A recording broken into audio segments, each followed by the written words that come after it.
and I have explained my part many times, but here we go.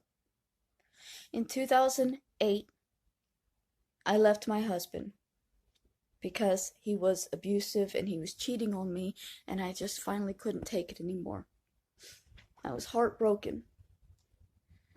And I felt like the only option I had was to find another man as fast as possible to take care of me. Because that's how I had been raised.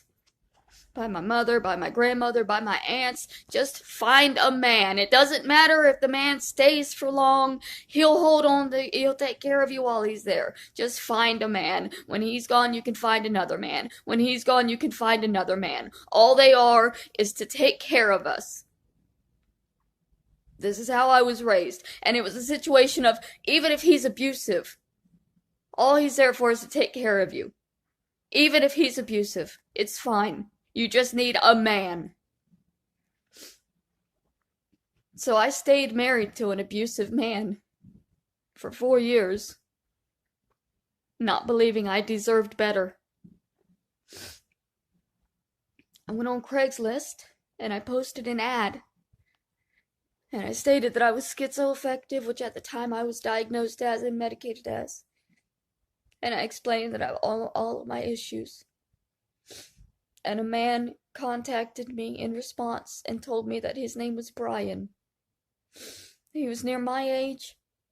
He was a millionaire. And he was going to take care of me. And for months, I had a boyfriend named Brian who would come and get me and take me to the store, take me out to eat, buy me things, make me feel loved. He told me he was going to marry me, take care of me for the rest of my life. He took me to bridal shops to prove that he was going to marry me. It turned out he already had a fiancée. They had been together for 10 years. Her name was Roberta Laws. And he was leaving her behind while he came out to take me out. He was planning on leaving her. He was on Craigslist looking for long-term relationships with other mentally unwell women. He was looking for somebody too sick to fight him that he could replace her with.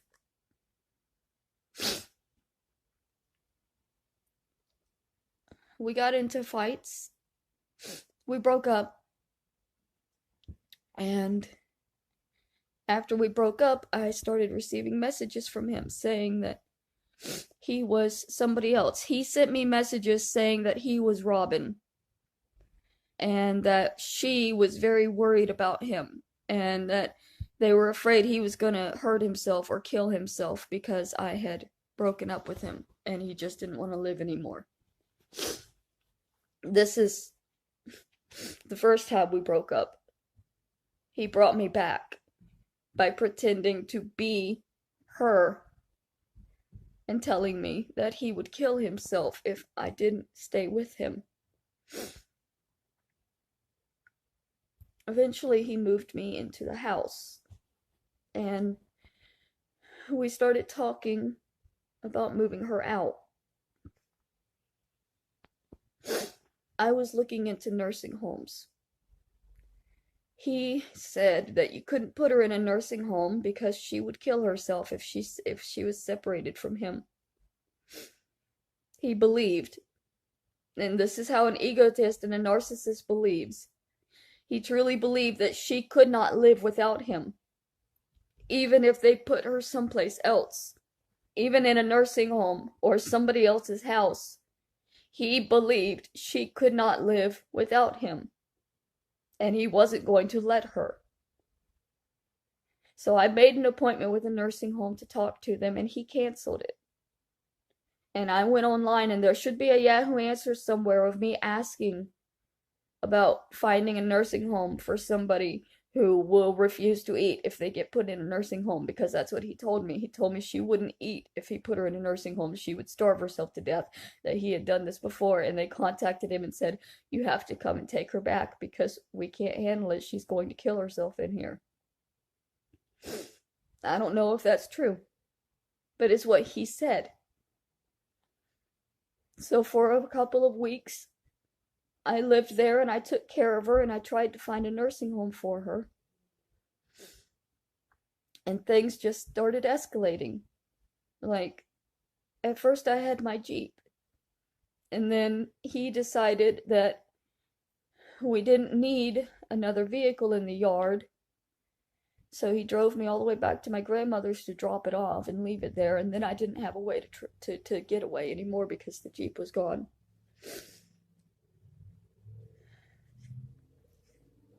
On my birthday, he took me to my grandmother's for dinner, and I told him that I wanted to just stay with her, that I didn't want to do it anymore, that it was clear we weren't going to find any place else for her. I wasn't happy, and I wanted to just stay with my grandmother. He got up in my ear and told me that if I didn't get in the truck, he would kill my grandmother. We had a fight the whole way back, because I wanted to just go back to my grandmother's and end the whole thing, and he would not. And he kept saying that he was going to kill her. And I didn't believe him. Because that's just the kind of thing you say when you're mad. People tell me they're gonna kill me every day. They have since childhood. My family. You know? I grew up in a house with parents who threatened suicide and death all the time. It eventually ended in suicide. But that doesn't stop the fact that there were constant threats through my childhood. If you stepped across my sister's threshold, she would threaten to kill you. I had just come out of a relationship with an ex-husband that was very abusive. Hearing the words, "I'll kill you, I'll kill somebody," that was normal to me. Because of the way I had been growing up, because of the way I had lived.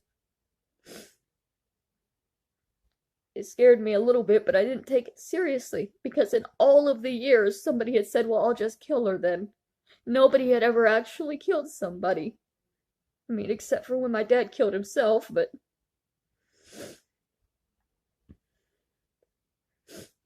At one point I tried to jump out of the truck and just run.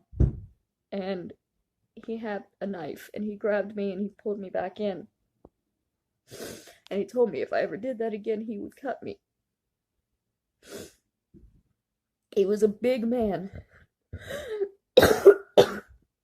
He's bigger than I am. And he was strong. He was able to hold me in with just one hand. And once he had a hold of me, I wasn't getting away from him. When he got to the house, he told me to wait there. He was going to go in and talk to her. He locked the truck, and he told me that if I opened the door, the alarm would go off because it was locked. And he would hear it, and he would instantly kill me. There wouldn't be any discussion. If I got out of that truck, I was dead. And he went in the house. And when he came back out, he led me into the house to where her body was laying on the bed. He had killed her. He had strangled her while having sex with her. There was blood coming out of her eyes and her nose and her mouth. Her eyes and her mouth were covered with a white cloth. He had ripped up a t-shirt and was using it as a blindfold. He had also tied her arms and legs to the bedpost. He took a whole lot of precautions to make sure that he was going to be able to overpower this handicapped person.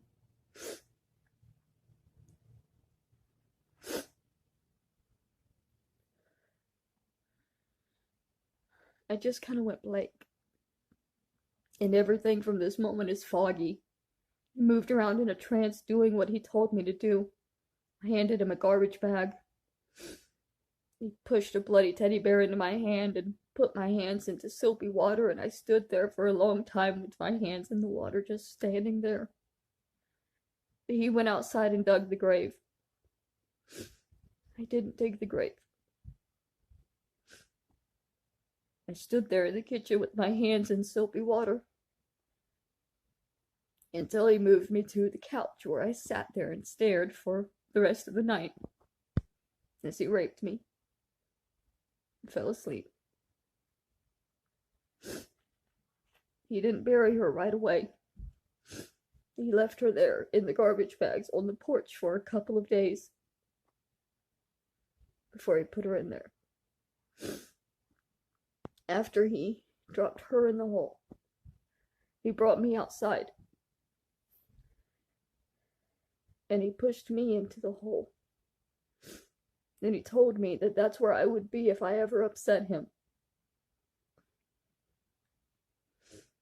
Sometimes I have nightmares where I can still smell the dirt just overwhelming me.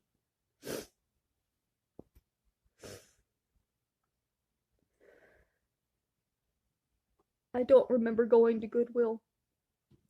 The people online are saying that there's evidence that I went to Goodwill, but I don't remember that. I remember them talking about a wheelchair at Salvation Army. I don't remember going there either. I don't remember going to Walmart. Don't remember a shovel. These are things that they're accusing me of that I have no memory of. Because as soon as I saw her body, my brain went away. And my memory became flaky. My responses became flaky. I was barely even responding at that moment. And I barely did respond for a couple of days. And when I finally snapped out of it, I just started screaming, and he had to silence me. He strangled me with a vacuum cleaner cord. And he told me he was going to kill me if I ever did that again. When I finally decided I had to get away from him, I convinced him that I loved him, so that I would have more freedom, because I was chained up to the bed, tied up to the bed. And over time, I gradually convinced him that I loved him, that I would stay with him, that I would be with him, that it was okay. He went and got us a dog so that we could be a family. The dog's name was Mercy. He found her on Craigslist just like he found me. She was nearly starving to death. So he brought her in and fed her, and she climbed up on the bed. And she was very weak. And I convinced him that since she was so weak, he should just let her stay on the bed for the night, and I would sleep on the couch. And he agreed to that. And I laid there on that couch, listening to him snore for hours, thinking, this is my chance, I have to go, and I never moved. I was terrified of being heard. The dog knew, because Mercy, she kept coming out to see me. 3 times that dog walked out to the front room and nudged my hand with her nose, and then looked at me with these eyes as if she was telling me to go.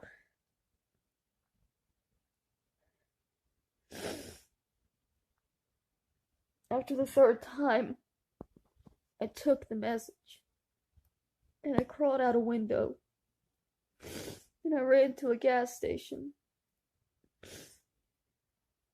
And I didn't even know how far away that gas station was because it felt so far away. It felt like I had traveled a good 5 miles.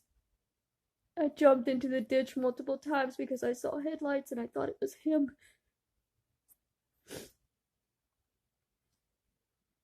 I went to the police and I told the police what I knew. That he was arrested.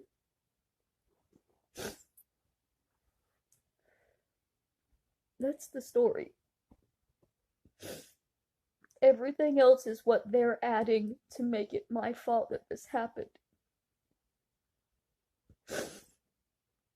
I didn't do what they're accusing me of doing. That's why I know I'm not going to wind up going to jail for it, because I didn't commit the crime.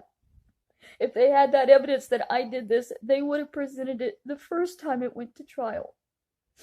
They're not going to reopen the case with no new evidence. Everything's already done. And if I wasn't being harassed by these creators on YouTube, I would be able to try to heal and move on. But I can't. They won't let me. Because they want me to kill myself. They want me to stay trapped in this year of my life that was horrible. They want me to feel like I'll never get out of it. This is what targeted harassment is. It doesn't matter if what they are saying about me is true. It only matters that it hurts me. And they profit off of it. But they've lied. I didn't kill anybody. I didn't bury anybody. I literally went to the police when I knew that...